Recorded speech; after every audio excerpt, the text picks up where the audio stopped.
Here on Kiwi. Time to talk about the high-tech stories of the week. We do it with twitter.com/Paul Brislen. He's changing his name by deed poll. Yeah, twitter.com/. Yeah. Yeah. You can call me Twits for short. I'm sure someone's probably done that somewhere in the world. I imagine so. Yeah. And if not, they will be right now. Yeah. Joining us in Newmarket today. Yes, sunny Newmarket. Gloriously sunny. Deep inside the yellow territory right there at the moment. Honestly, though, I think they've done a very, very good job of promoting Winston Peters and his party because clearly all this talk has given them room to manoeuvre. So, awesome. Who would have thought it, eh? Who would have thunk it? Hey, Who would have thunk it? Let's not get diverted by politics, though. No. God forbid.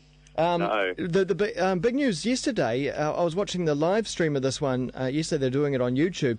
Google were announcing the official release of Google Music. That's right. And, it seems a bit late. I mean, when did iTunes come out? 2003? Long time ago. So we're, 8 years off the boil? But you look at the rise of the Android smartphone worldwide, 60% of smartphones now and rising rapidly. And you've got to say, give it a whirl. I think they've signed up 23 independent labels, most of the big ones. They haven't got Warner Brothers, but that's okay. Warner Brothers will figure that out eventually and work out that it's just yet another channel to market. So they'll give it a go.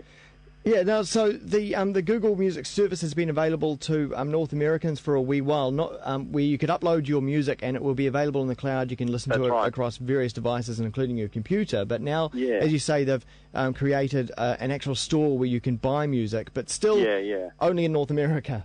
Well, it's the World Wide Web, isn't it? Yeah. Google. Yeah. But that aside, we'll get it here eventually, I'm sure. 2020, 2021, I'm sure they'll think, oh, wait a minute, what about, I thought there were 6 billion people in the world. Yeah. Wait a minute. So that'll be interesting. But you're right, they've had this ability to upload your music. You actually upload the music. You have to direct it up into the cloud yourself, and it uses up your data cap. Now, that's fine if you're a North American, but of course we have caps down here, and I don't know about your upload speed, but mine's quite woeful on ADSL. So it's interesting because immediately Apple came out, of course, and said, oh, we'll do the same kind of thing with iTunes and the iCloud.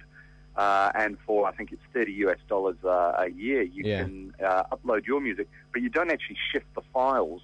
What they do is they just take a note of the file names and say, okay, you've got this particular version of that particular song. Yeah. Great, we'll record that. And if you ever want to listen to it on another device, we'll just drop it down to you when you need it. That's a nice idea. But I guess because Google don't have an actual software player, they don't really have a way of scanning your library. No. That they could rely on. I do have Google Music because if you do a little bit of tinkering, you can pretend to be in the States. so I've had Google Music for a while. But as you say, how does it work? Is it good? It is really good. I use it to listen to the music, as you say, on my mobile and sometimes at the computer as well. It's just really handy that you can have your whole collection. When I say whole collection, I mean I've got 40 gigs, but I've only uploaded say 5 gigs so far. Right. Because I at the end of the month, I see how much data I have left. You've got to do this in New Zealand. You've got to use your maths, a calculator. Yeah, you do. And so I use whatever's left for uploading, but I haven't been able to do that for a few months at the moment. Which is often the problem, isn't it? What you need is the handy dandy double your data at the last week, and you go, ooh, another 45 gigs of data. What should I do with that? And so yesterday, I tried purchasing an album. But it required it wouldn't use your Google account or checkout account. It wanted a new credit card based in North America, so I couldn't do it. So I went back off to the file lockers for some illegal downloading.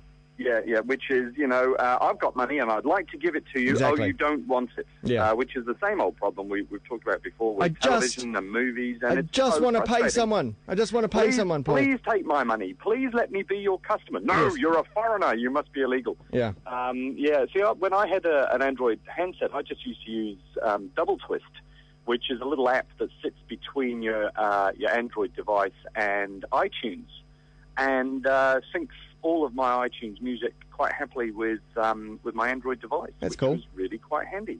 And it also synced the App Store with the Google App Store, of course.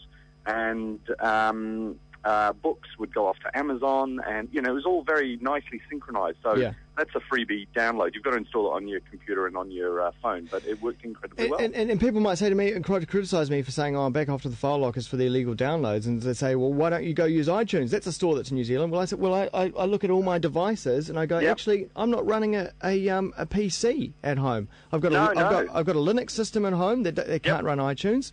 I've got my tab.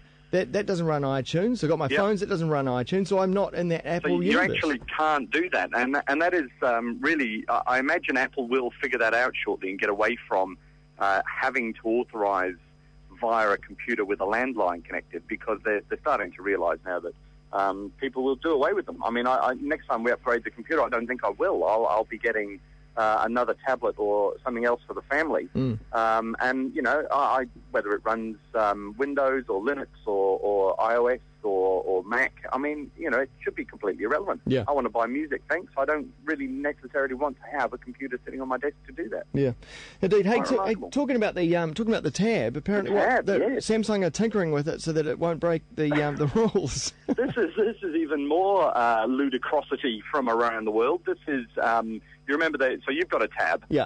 If you were to, for example, want to buy that in Australia or Germany, you wouldn't be able to, because Samsung is being sued by Apple in a number of places around the world because the Galaxy Tab looks far too much like an iPad for their liking. Yeah, and they found a couple of judges who say, that you're onto something there. So they said, fair enough, we'll redesign it. We'll change the shape of the metal strip around the outside, and we'll move the speakers. And now and we'll rename it the Not iPad. So that's likely to end up back in court in Germany, in particular, in the not too distant future. But it just goes to the whole lunacy around patents and the ability that the Americans have ingrained in the patent system to be able to patent things like one mouse click for shopping and things that really shouldn't be patentable. No. And that's they've got to get that sorted out, because this is just reaching a kind of a nonsense state where Google buys Motorola purely for its patent library. Last night I heard that Microsoft invest $9 billion last year in R&D. Which was, I thought that's American dollars too. That's really quite remarkable. But they were very pleased that they had secured 3,000 new patents. And I thought, that's actually, okay, I see where you're coming from. You've got to protect your portfolio of innovation. But, if you're just going out looking for patents to secure in order to stop competition and stop innovation in other competitors, you're screwing the scrum quite badly there. I tell you what, metaphor. Microsoft's going to be interesting over the next year, because the whole ecosystem, through the phone, through to Windows 8 that's coming out, through the Xbox, they're all going to start looking and feeling the same with their new Metro interface. That's right, and that's going to be fascinating to see how that all plays out device to device. Because they're not just they've realised that the world has moved on from the PC, and you can never rule Microsoft out of a dramatic comeback in this kind of area. They've done it several times before. So I think when we integrate the interface on the PC, on your phone, on your television, because the TV is the forgotten screen at the moment. We've got a war going on for cell phones and for tablets.